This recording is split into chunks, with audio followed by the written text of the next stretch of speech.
Driver बहू राशि की शादी एक कैब ड्राइवर से होती है। उसके 2 बच्चे और सास।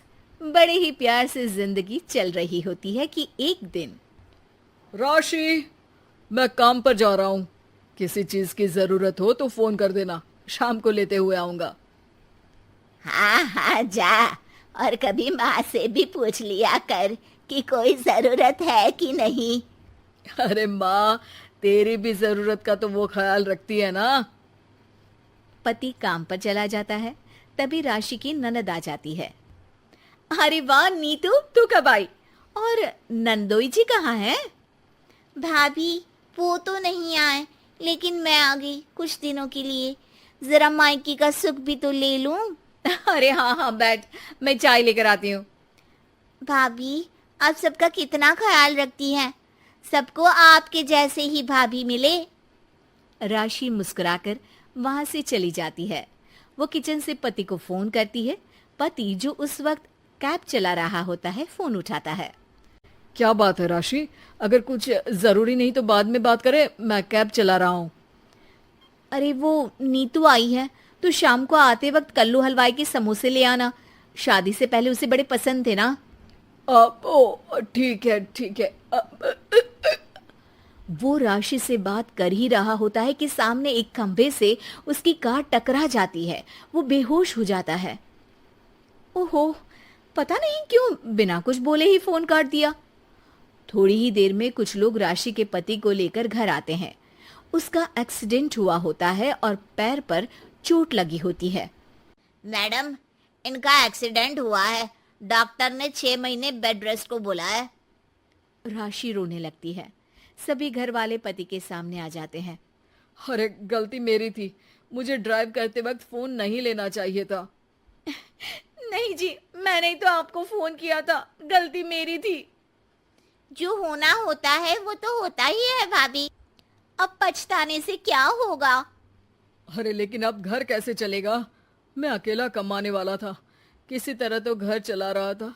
रोज की कमाई रुक जाएगी तो बच्चे कैसे पलेंगे? मैं कुछ मदद कर दूंगी भैया, इनसे भी बात कर लेती हूँ। अरे नहीं नहीं, तू बेटी है इस घर की, तुझसे पैसे लेना अच्छा नहीं लगेगा हमें। तो क्या करेंगे, भूखे तो नहीं मरेंगे ना। तू औरत होकर कर क्या सकती है, और मेरी भी उम्र हो चुकी है। वैसे आप लोगों को एक बात बोलूं, अगर बुरी ना लगे तो? हाँ हाँ बोलो ना। भाभी आप तो इतनी अच्छी ड्राइव कर लेती हो, कैब क्यों नहीं चलाती? भैया की कैब को कुछ दिनों तक आप ही चला लो। अरे नहीं नहीं, इससे अच्छा तो हम लोग भूखे ही मर जाए। नीतू को माँ की बात पर गुस्सा आ जाता है। माँ तुम चुप रहो, करना तो कुछ है नहीं, बस बैठ कर दुनियादारी देखो। समाज नहीं आएगा तुम्हारे बच्चों को खाना खिलाने। राशि को थोड़ी हिचक होती है, लेकिन नीतू की बातों से उसे हौसला मिलता है। अगले दिन सारी फॉर्मेलिटी के बाद राशि तैयार हो जाती है कैब चलाने के लिए। पति भी राशि को कैब ड्राइवर के कपड़ों में देखकर खुश होता है। राशि घर से बाहर निकलती है कि पड़ोसन बोल पड़ती है। अरे देखो देखो, कैसे पैंट शर्ट कस के निकली है कैब चलाने। हाँ भाई, कोई औरत को कैब चलाते देखा है कभी? लोगों की बातों की परवाह ना करते राशि कैब लेकर निकल जाती है और शाम को घर वापस आती है। माँ जी, आज की कमाई। अरे बहू, ये पैसे नहीं आते तो घर की तरकारी भाजी कैसे होती, और बच्चों की फीस भी। माँ जी सच कहूँ, लोग भी बहुत अच्छे मिलते हैं। देखते हैं कि जब लेडीज है तो सपोर्ट करते हैं। आज तो एक मीडिया वाले ने मेरा इंटरव्यू भी ले लिया। मैंने तो कह दिया, जब औरतें रॉकेट चलाकर चांद पर जा सकती है तो मैं कैब क्यों नहीं चला सकती।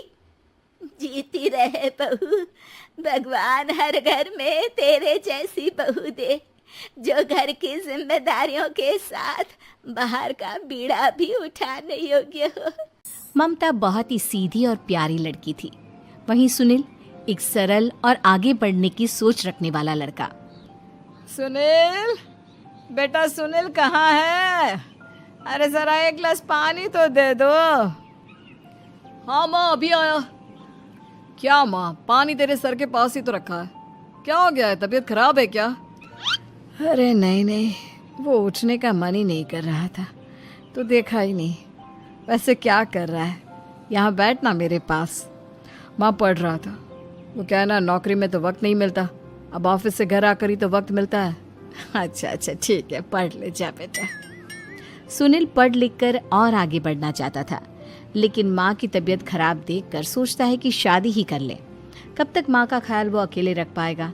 तो एक दिन, माँ ये ममता है, मैंने इससे शादी कर ली है। तुम्हारी तबीयत भी ठीक नहीं रहती तो मैंने सोचा शादी कर लेता हूँ। घर संभालने वाली और तुम्हें संभालने वाली कोई आ जाएगी तो अच्छा रहेगा। माँ अचानक से सामने बहू देखकर हैरान रह जाती है। बेटा ये क्या बात होती है, न बैंड न बाजा न दहेज न शगुन, ऐसे कैसे बहू आ गई? माँ तू तो जानती है मैं नौकरी के साथ पढ़ाई कर रहा हूँ, तो कहाँ से इतना पैसा बचा पाता कि धूमधाम से शादी करता। वैसे भी माँ लोग तो आकर खाकर निकल जाएंगे, इसलिए बस वैसे ही। माँ जी मैं आपका ख्याल रखूंगी, वैसे भी ये आगे की पढ़ाई कर रहे हैं, अच्छा कुछ कर गए तो सबके दिन फिर से अच्छे आ जाएंगे। सास को ममता की बात ठीक तो लगती है, लेकिन मन में कहीं ना कहीं लगता है कि कहीं बहू बेटे को लेकर फुर्र ना हो जाए और फिर तो वो रह जाएगी अकेली। बेटा देख, मेरा जो कुछ भी है वो सुनील ही है, और सुनील का भी अब इस दुनिया में मैं ही हूँ और कोई नहीं। क्या सुनील? बिल्कुल माँ, लेकिन आज से ममता भी मेरे जीवन का अहम हिस्सा है, जैसे तू है। सास को बड़ा बुरा लगता है कि उसकी सल्तनत में कोई और हिस्सेदार कैसे हो सकता है। कैसे कोई और उसके 30 साल के बेटे की जिंदगी में अचानक से आकर बराबर का हिस्सेदार बन सकता है। देख बहू, मैं भले थोड़ा बीमार रहती हूँ, लेकिन इसका मतलब यह नहीं कि घर की चीजों में मेरा कंट्रोल खत्म हो गया है। मैं आज भी इस घर की रानी हूँ, समझी? बेटा सोचता है कि ये माँ को अचानक से क्या हो गया। कल तक जो माँ कहती थी कि जिंदगी का कोई भरोसा नहीं, वो अचानक से जंग के मैदान की झांसी की रानी कैसे बन गई। माँ क्या हो गया है, सब ठीक है ना? अचानक कैसी बात कर रही हो? ममता का आज पहला दिन है, स्वागत करो उसका।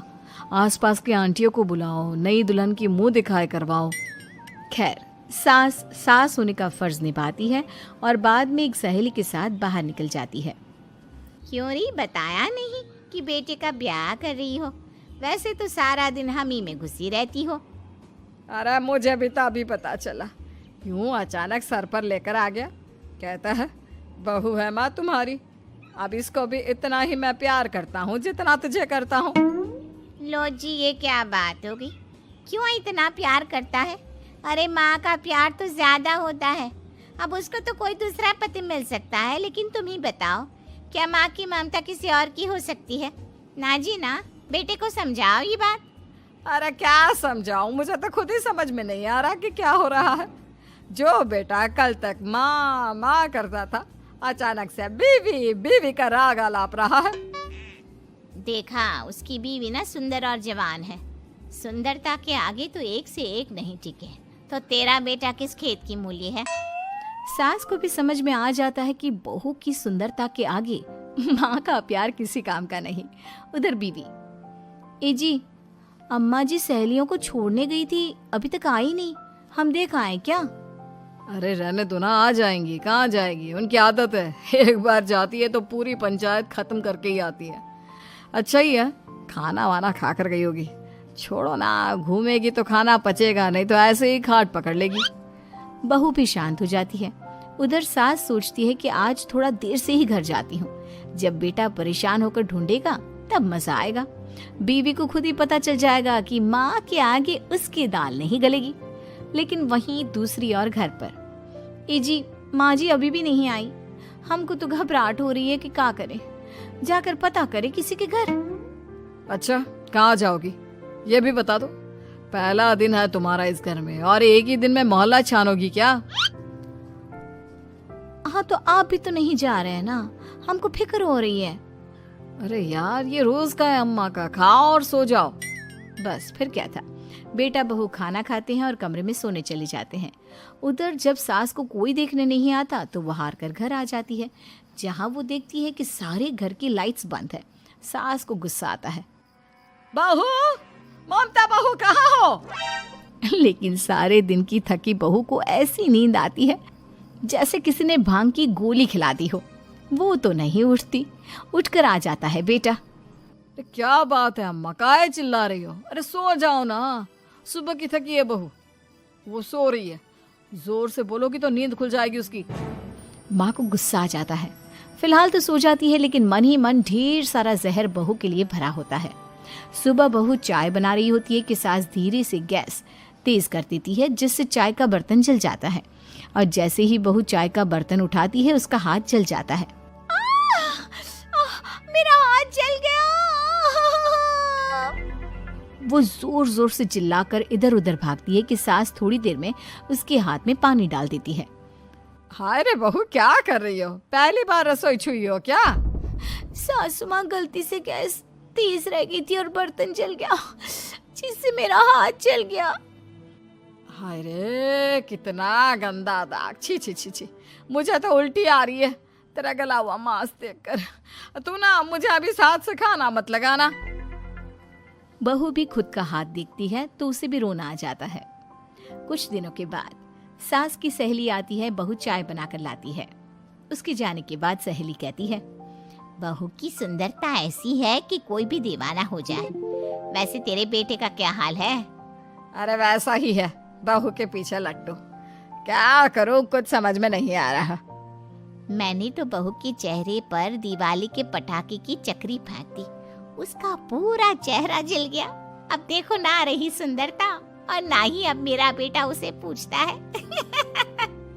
अरे अब तो वो उसे छोड़कर दूसरी भी देखने को बोल गया है मुझे। बहू सारी बात सुन रही होती है। आंटी एक बात बताइए, क्या भरोसा है कि दूसरी सही आए और आपके अनुसार रहे? देखिए आंटी, मेरी सासू माँ को गलत बात सिखाने की जरूरत नहीं है। हमारा परिवार साथ में खुशी से रह रहा है।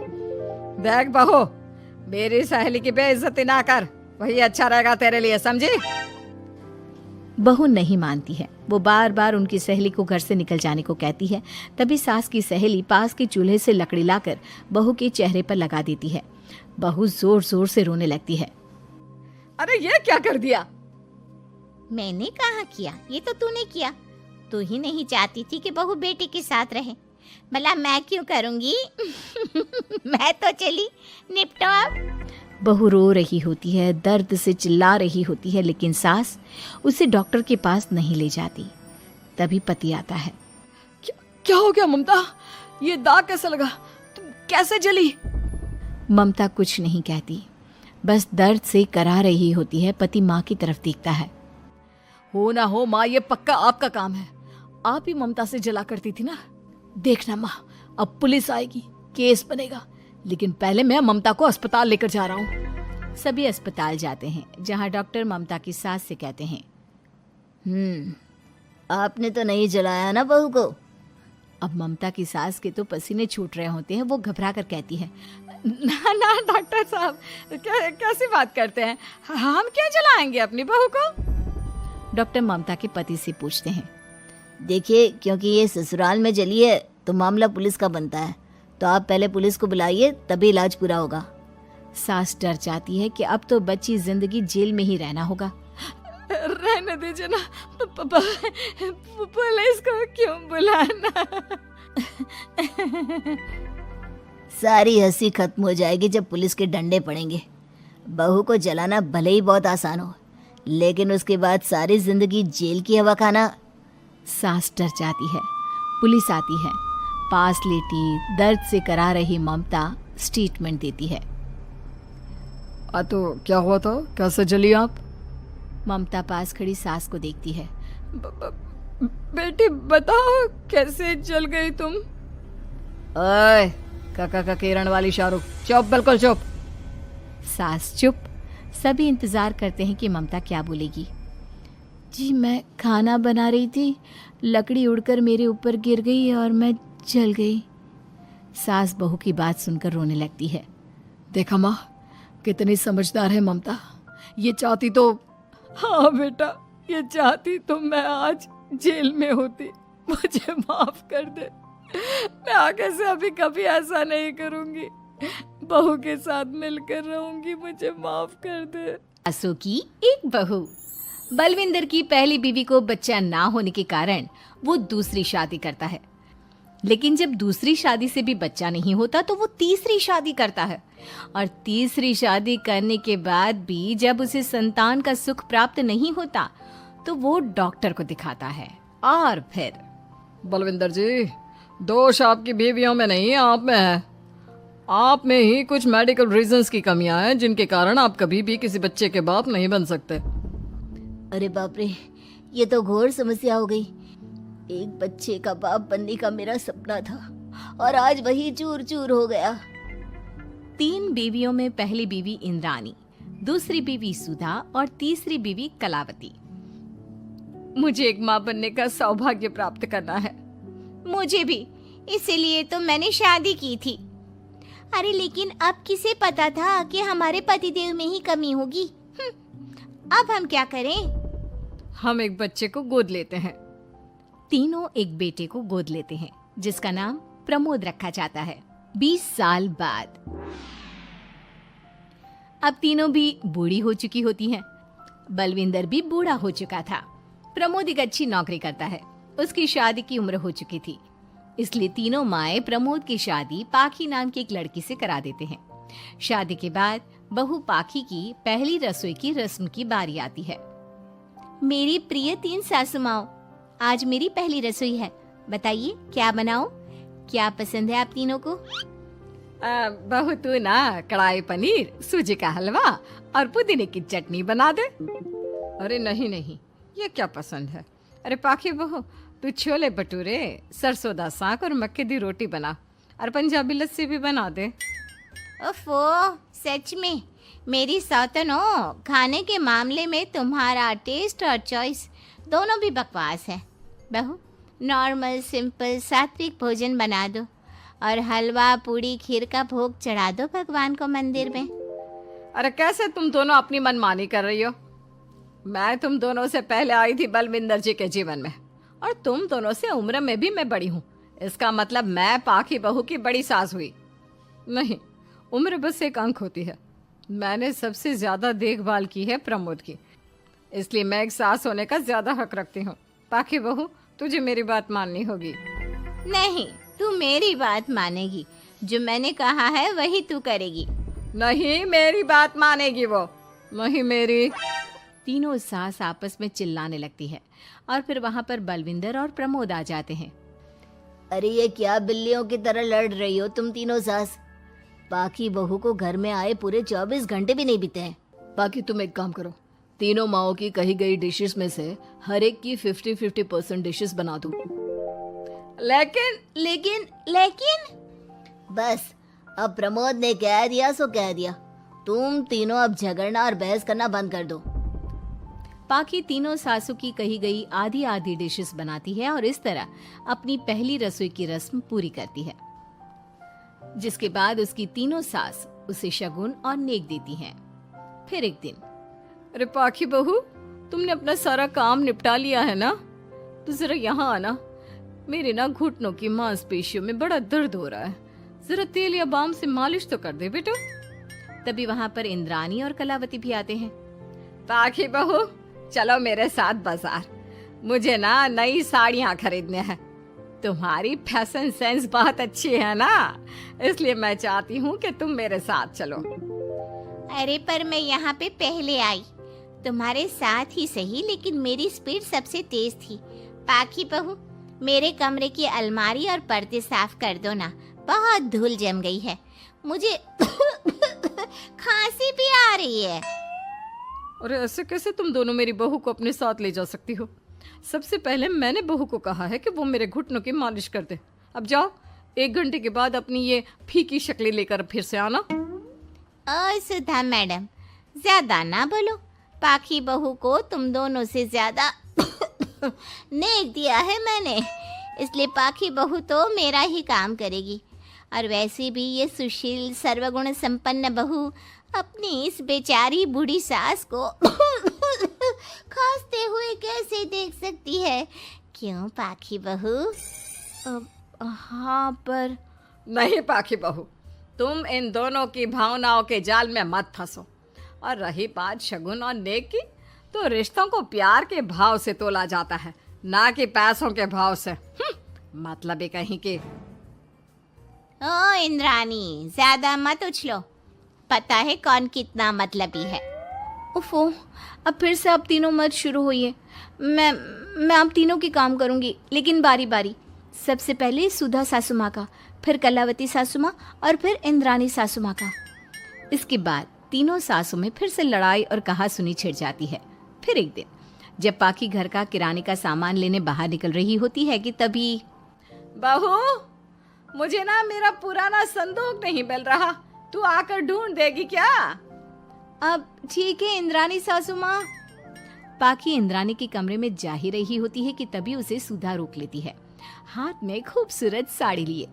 पाखी बहू, ये मेरे ना साड़ी पर पिछली बार अचार गिर गया था, इसे प्लीज अच्छे से धो देना। वो कल शाम को विमला जी के बेटे की शादी में जाना है ना, एक ही बार पहनी है ये साड़ी मैंने। अभी धो देगी तो कल तक अच्छे से सूख जाएगी और कड़क इस्त्री करके मैं तेरा परफ्यूम मार कर शादी में जाऊंगी। हाँ, लेकिन सुधा सासू माँ। उतने में कलावती भी वहाँ पर एक कढ़ाई लेकर आ जाती है। पाखी बहू, ये मैंने कल रात को मेहंदी भिगोई थी लोहे की कढ़ाई में, मेरे बालों में लगा देना बिटिया, तू तो मेरी प्यारी बहू है ना? इंद्रानी वहाँ आ जाती है और तीनों सास फिर से एक दूसरे को गुस्सेल आंखों से देखती है और फिर से आपस में लड़ना शुरू कर देती है। तुम अपने आप को समझती क्या हो? खरीद लिया है क्या मेरी बहू को? ये मेरी बहू है। तुम मेरी पड़ोसन है क्या? ये मेरी भी बहू है और मेरा भी इस पर उतना ही हक है जितना कि तुम्हारा। तुमने खरीद नहीं लिया है ना, तो ये मेरी है, सिर्फ मेरी इकलौती बहू, मेरी पाखी मेरा ही काम करेगी। क्यों पाखी? नहीं नहीं, ये मेरा काम करेगी। पहले मैंने आवाज लगाई थी। तुम दोनों तो ऐसी बहू पाने के लायक भी नहीं हो। हट जाओ तुम दोनों और खुले मैदान में जाकर एक दूसरे से लड़ो और नोचो एक दूसरे को। लेकिन पाखी बहू तो सिर्फ मेरी ही सुनेगी और मेरे ही आदेशों का पालन भी करेगी।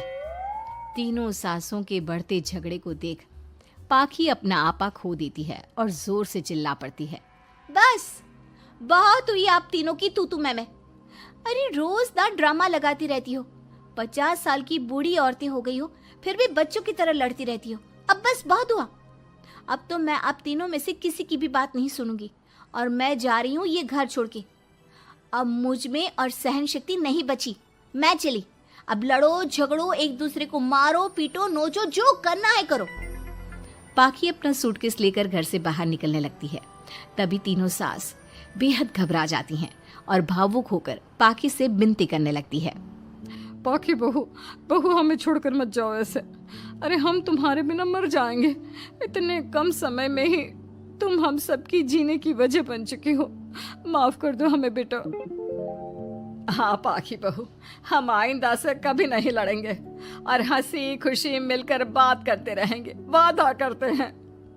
हाँ बहू, लेकिन तू मत जा प्लीज, ये घर तेरे बिना सुना सुना हो जाएगा। हम तीनों सासों की एक ही तो बहू है, लेकिन हम अपनी एक बहू को बेटी की तरह प्यार देंगे, उसके साथ सहेलियों की तरह रहेंगे। लड़ाई झगड़ा सब कुछ छोड़ देंगे बेटा, लेकिन तू छोड़ के मत जा।